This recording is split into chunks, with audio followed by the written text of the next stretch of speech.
আসসালামু আলাইকুম ওয়া রাহমাতুল্লাহি তাআলা ওয়া বারাকাতুহু। নাহমাদুহু ওয়া নুসাল্লি ওয়া নুসাল্লিমু আলা হাবিবিল কারীম, আম্মা বাদ।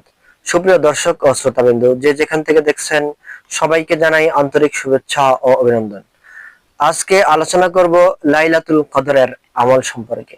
হযরত আয়েশা সিদ্দিকা রাদিয়াল্লাহু তাআলা আনহা হতে বর্ণিত, তিনি বলেন, একবার আমি রাসূল করিম সাল্লাল্লাহু আলাইহি সাল্লামকে জিজ্ঞাসা করলাম, হে আল্লাহর রাসূল সাল্লাল্লাহু আলাইহি সাল্লাম, আমি যদি লাইলাতুল কদর পেয়ে যাই তাতে আমি কি দোয়া পড়ব? জবাবে রাসূল করিম সাল্লাল্লাহু আলাইহি সাল্লাম বলেন, তুমি বলবে, আল্লাহুম্মা ইন্নাকা আফুওয়ুন তুহিব্বুল আফওয়া ফা'ফু আন্নি। এই হাদিসে পাক দ্বারা আমরা বুঝতে পারলাম যে লাইলাতুল কদরের রাত্রিতে এই দোয়াটি বেশি বেশি পড়ার ফজিলত রয়েছে এবং বরকত রয়েছে। এছাড়া আরো নফল নামাজ পড়তে পারেন। মসজিদে ঢুকেই 2 রাকাত দখলুল মসজিদ নামাজ আদায় করতে পারেন।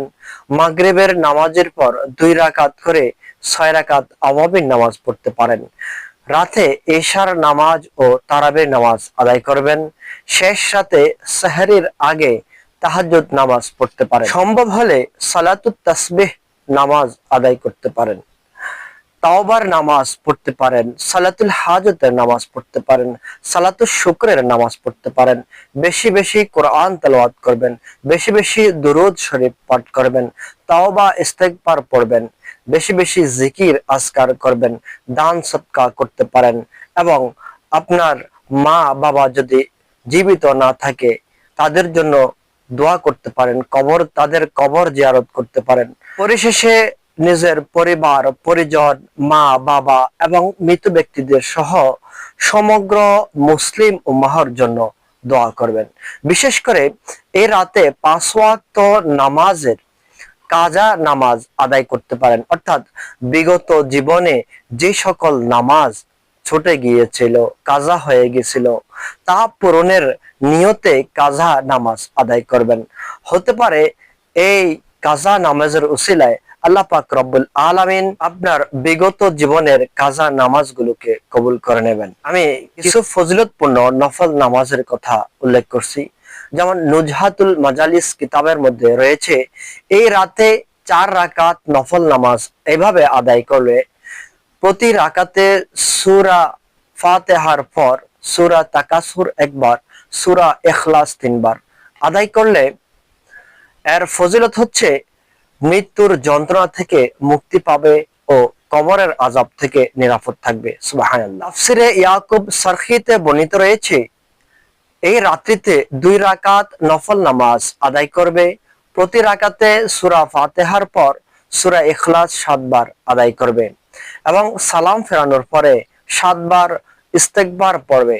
এর ফজিলত হচ্ছে ওই ব্যক্তি ওই স্থান থেকে উঠার আগে আগে তার উপর এবং তার পিতামাতার উপর রহমতের ঝর্ণা ধারা প্রবাহিত হতে থাকবে। সুবহানাল্লাহ। 12 মাহকে ফাজাইল কিতাবের মধ্যে বর্ণিত রয়েছে, এই রাত্রিতে 4 রাকাত নফল নামাজ আদায় করবে। প্রতি রাকাতে সূরা ফাতিহার পর সূরা কদর একবার এবং সূরা ইখলাস 27 বার তেলাওয়াত করবে। এই নামাজের ফজিলত হচ্ছে আল্লাহ পাক রব্বুল আলামিন এই নামাজের উসিলায় ওই ব্যক্তির সকল গুনাহ ক্ষমা করে দেবেন, নবজাতক শিশুর মতো পবিত্র করে দেবেন এবং জান্নাতে তাকে 1000 মহল দান করবেন। সুবহানাল্লাহ। একই কিতাবের মধ্যে আরেকটি বর্ণনা রয়েছে, এই রাত্রিতে 2 রাকাত নফল নামাজ আদায় করবে।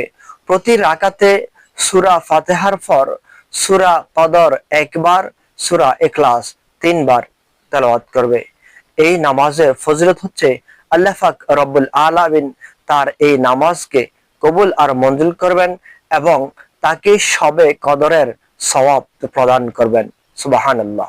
ফাজাইল শহর কিতাবের মধ্যে বর্ণিত রয়েছে, এই রাত্রিতে 4 রাকাত নামাজ আদায় করবে।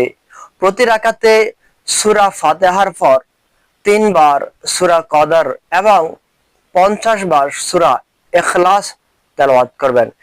অতঃপর নামাজ শেষে পুনরায় সিজদাতে গিয়ে সুবহানাল্লাহি ওয়ালহামদুলিল্লাহি লা ইলাহা ইল্লাল্লাহু ওয়াল্লাহু আকবার এই তাসবিহটি একবার পাঠ করবেন। এই নামাজের পরে আল্লাহ রাব্বুল আলামিনের নিকট দোয়া করলে যত জায়েজ দোয়া, যত জায়েজ মাকাসেদ আছে, আল্লাহ পাক রব্বুল আলামিন এই নামাজের উসিলায় সকল মাকাসেদ গুলো পূরণ করবেন এবং দোয়া কবুল করবেন। আল্লাহ পাক রব্বুল আলামিন তাকে অসংখ্য নেয়ামত দান করবেন এবং তার বিগত জীবনের সকল গুনাহগুলো আল্লাহ পাক রব্বুল আলামিন এই নামাজের উসিলায় ক্ষমা করে দেবেন। সুপ্রিয় দর্শক ও শ্রোতাবিন্দু, মূলত এই রাত্রিতে নির্দিষ্টভাবে কোনো নামাজ নেই।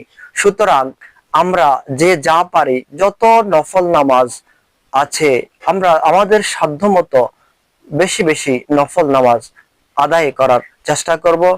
আল্লাহ পাক রব্বুল আলামিনকে রাজি ও খুশি করার চেষ্টা করব। আল্লাহ পাক রব্বুল আলামিন আমাদেরকে যাতে কবুল আর মঞ্জুর করেন, আমিন। ওয়া আখিরু দাওয়ানা আলহামদুলিল্লাহি রাব্বিল আলামিন। আসসালামু আলাইকুম ওয়া রাহমাতুল্লাহি তাআলা ওয়া বারাকাতুহু।